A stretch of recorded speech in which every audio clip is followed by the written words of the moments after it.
Could you walk us through the differences?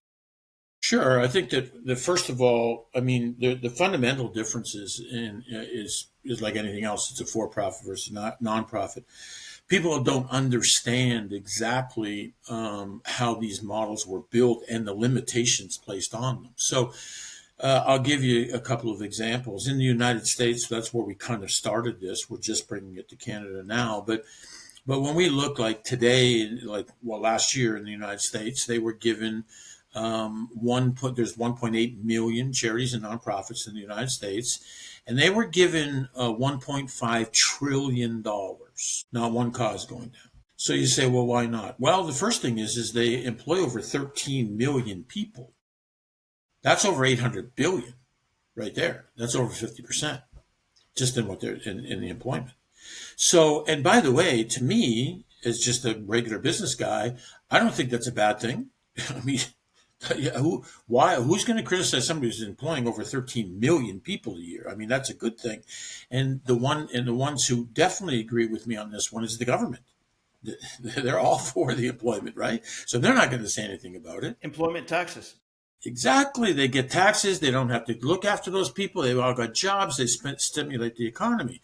But there's fundamentally other huge flaws. So, for example, the corporate world.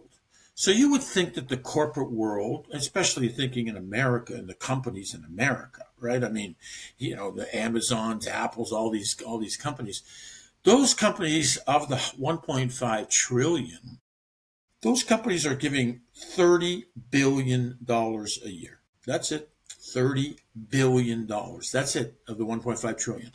The reason they're doing that is twofold. Number one, they max out because the government, like in Canada, we have a max that you can give based on your your after tax profit or before tax profit. So you max that out, and that's what they give. And they're not going to give after tax profit. They're just not going to do that. But when you look at it and you say, well, how else can we get them to contribute? Well, that was the industry that I spent over 20 years in. That's the marketing. Those same companies that give 330 billion a year, they spend $500 billion a year in marketing. So that was perfect for me because I can't, as a for-profit, I can't touch the 30 billion anyway. They want tax receipts. But I can create a model that gives them not only a return on their investment, on their marketing spend, but a return on impact.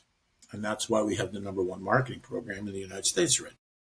So that's what we can do. We can tap into, and this for-profit model can tap into. What about the largest financial industry in the world? Well, it's called the financial industry.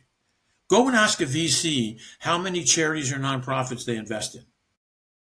And after they've finished laughing, they'll say, what are you talking about? How could we invest in a charity or nonprofit except to get a tax receipt? There's not the returns. And I'll tell you exactly what they said because I heard this many times.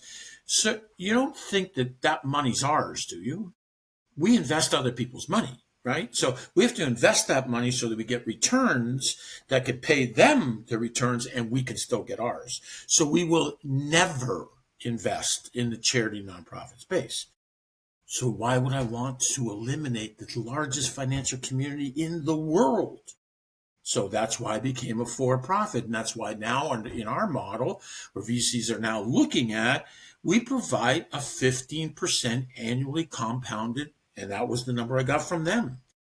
So now they can invest, they can get 15% per year compounded, they can give their people returns, they can keep some themselves, and all of a sudden they're investing in companies that are doing good, or at least one anyway.